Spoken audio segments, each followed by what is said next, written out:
Hey everybody, and welcome to another Interstellar Modeler. In this video I'm going to create my second diorama, except this time we're going to try and simulate water.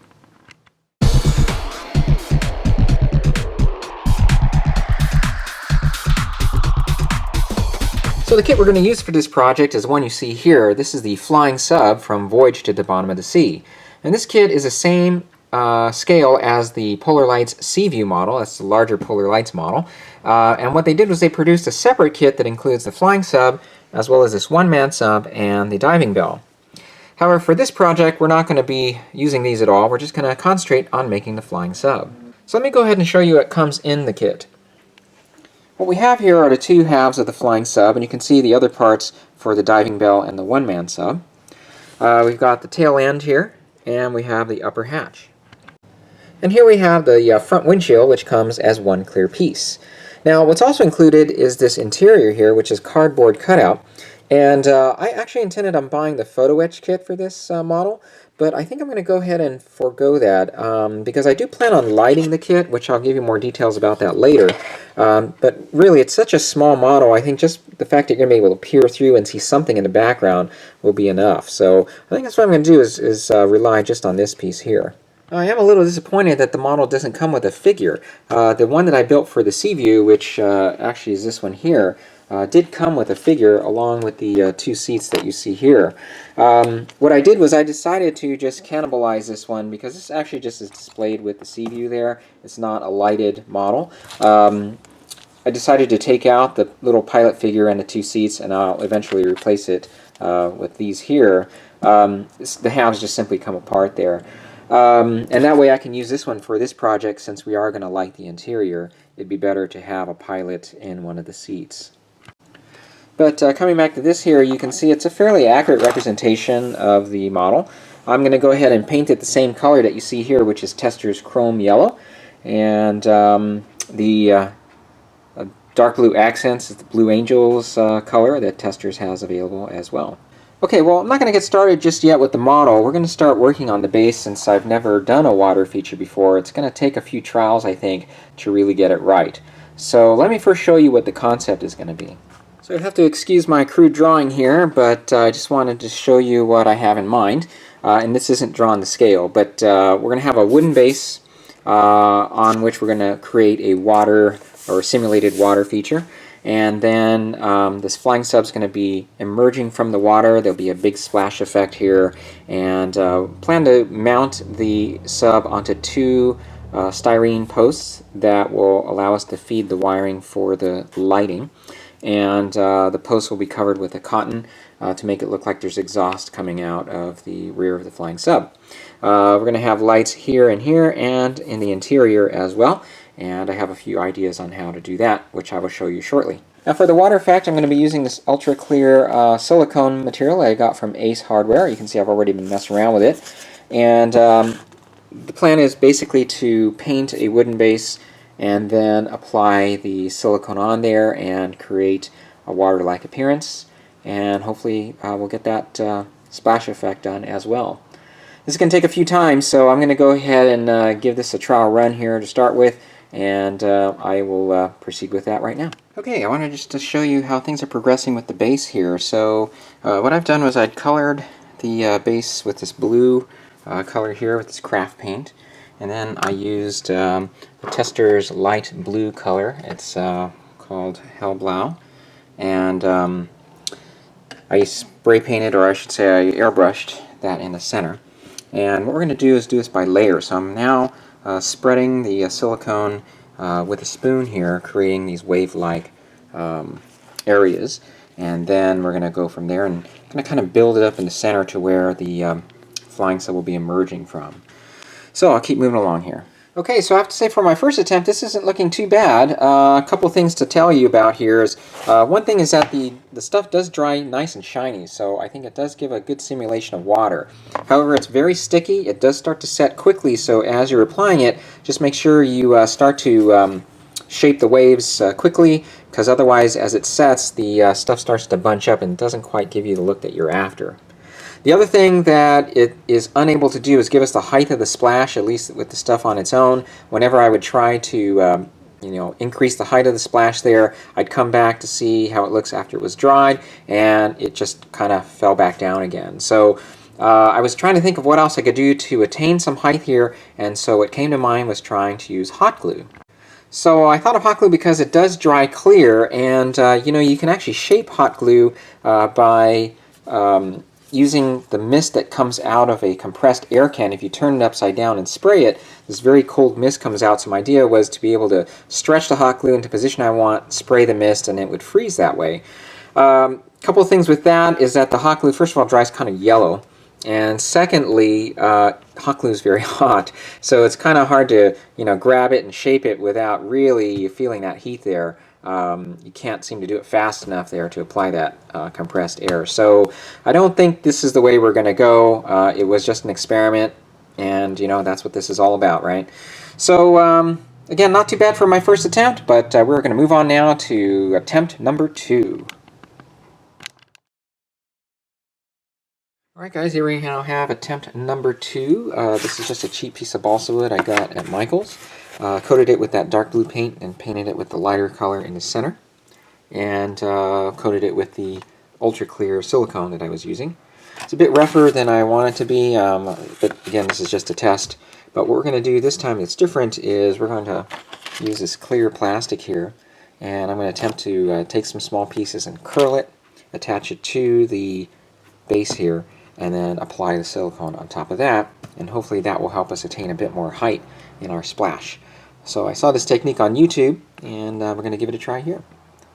Okay, here we now have 2 pieces of styrene that have been attached to the base here. I'll permanently attach them with hot glue here shortly. But again, the technique is to take these strips and curl them, cut them to a point at one end. And this accomplishes 2 things now. It's going to allow us to get a bit more height with our splash, and also to be able to position the splash a little closer to the ship, because if something's emerging from the water should be clinging closer to the object. This is in contrast to the way the other one appeared, where the splash was wider. A few people mentioned on Facebook when I posted it, it looked more like an impact versus something emerging from the water. Alright, so now that the plastic pieces are in place, I'm now applying the silicone, and you can see I just put a big glob of it here, and then just kind of shaped it so that it conforms to the styrene here. And so hopefully we'll attain much better height than we did the last time. Alright, so I'll keep moving along here.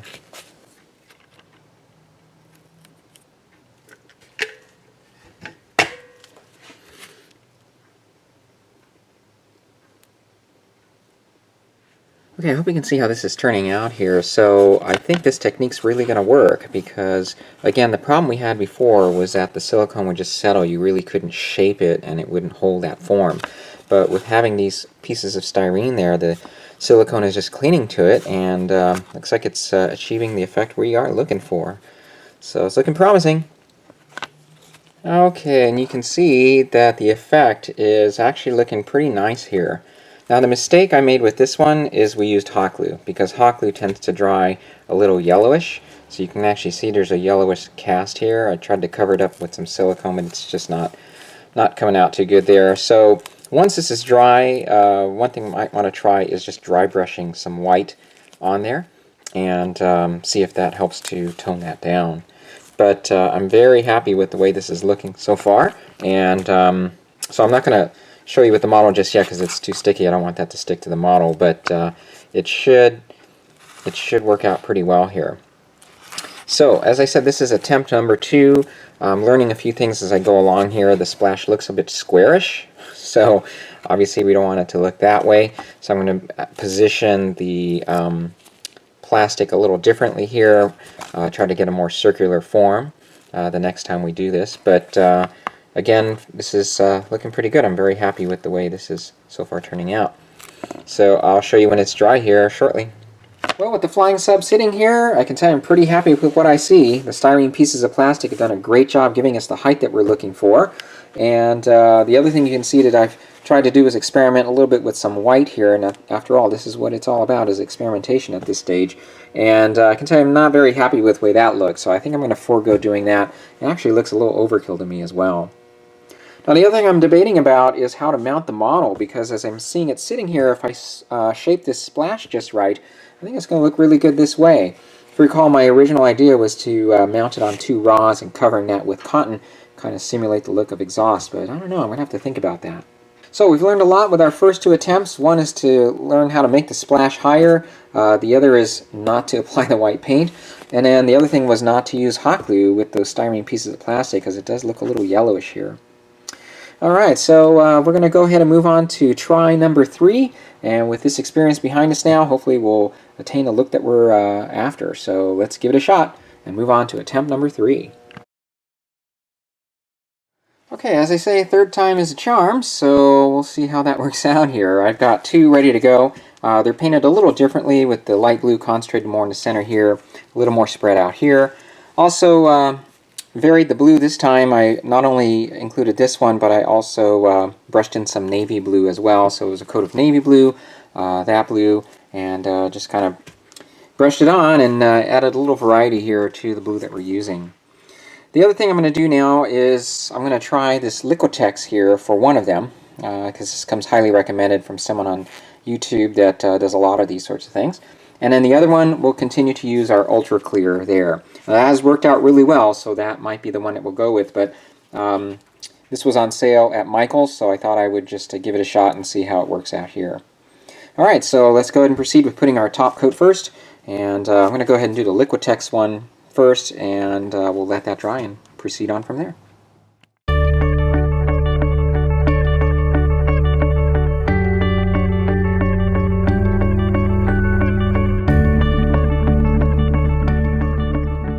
Okay, so I'm in the process now of applying the clear silicone to this one, and this stuff is stickier, you know, a little bit different to work with versus the Liquitex.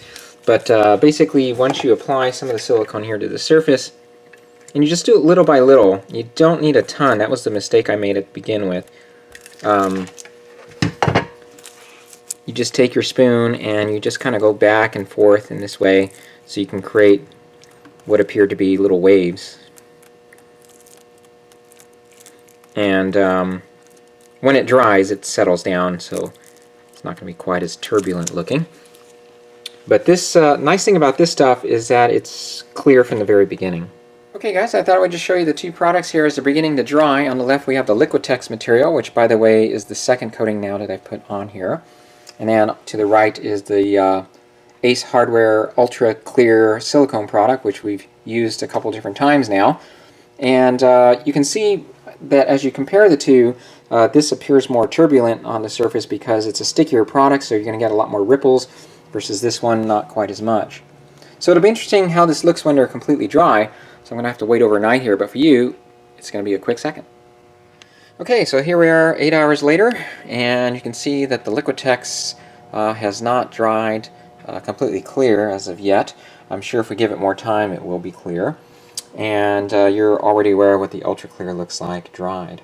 Another observation is that, as I mentioned last night, the ripples that you can attain with this is they turn out larger. I'm sure you can make them smaller if you use the right technique, but in this circumstance they did turn out larger, more spaced out, and they're much smaller here. So I also think, relating to scale here, that this is more appropriate for our model versus this one. So you can see that I've already chosen this one because I'm already laying down styrene plastic here, so let me just explain what I'm doing. Now, one observation that people have made when viewing this one online, I posted it on Facebook, is that this definitely looks like the sub is coming vertically out of the water, which actually was my original intention. However, someone reminded me that if you look at the footage from the TV show, the sub never really came out of the water that way. It actually would come out of the water, or emerge out of the water, and then kind of drag along the surface for a little bit until it finally took off. So, after viewing some footage from my DVDs that I have of the show, that is correct. So let me take a second to show you what I mean here. This is some footage I caught with my cell phone here from the DVD last night. So I'm going to go ahead and play it for you. And you can see that as the sub takes off from the water, it does kind of skim along the water there before it finally takes off into the sky. So what I'm going to do is actually try to capture the scene about right here where the sub is just about ready to take off, and I am going to forego mounting it with those rods. What I am going to do, though, is light up the engines this way with some small LEDs, and so I will create that orange effect, or that orange glow from the engines there. And so this is the way I'm arranging then the styrene, is to curl it here, so it's coming in a triangular sort of fashion now, and we'll apply the silicone here to create those high splashes, and then it'll trail off into a wake as we go back that way. So I've also used this clear styrene here and here to help lift the silicone along the back here so we can help create that wake. Okay, so that's the plan, and let's go ahead and move forward now and apply the silicone. Okay guys, and this is how it's turning out. I'm pretty happy with the way it's looking so far. One thing I did do was take my airbrush and add a little mist of white here, just because the water is turning in that area. So I think it's looking all right. What we have here, though, I wanted to show you are some modifications I've made with our first attempt. And you can see I have the flying sub sitting in there right now, and you can see it just gives us a completely different effect. Again, this is pretty much what I was after to begin with, which is the flying sub just kind of shooting out of the water this way. What I did do here was to take my airbrush and cover the areas that I had painted with my regular brush there, or hand painted there, and covered that with some white, and then in turn covered it with some blue, and it kind of gives us this sort of feathered effect that you see. So actually this is looking pretty good. You know, I was taking a look at it here, and I was a bit torn on which approach to take. You know, I had actually ended up putting this on Facebook, and most everybody seemed to like this one because it does duplicate what you see on a TV show. So I think that's the way I'm going to go, is go ahead with this one. Maybe I'll just use this one as a secondary display for this one that I you know, display with my sea view there. So the next video now is going to move forward with the construction and the lighting of the little flying sub, because I'm building a whole new kit, and I do have some ideas and some things I want to share with you when it comes to lighting that kit. So stay tuned for that. In the meantime, if you have any questions about what we've done here, and hopefully you've gained some knowledge about how to create a water effect, I know I have, just contact me here at my YouTube channel or at interstellarmodeler@gmail.com. As always, thanks again for watching. I will then see you in the next one. Take care.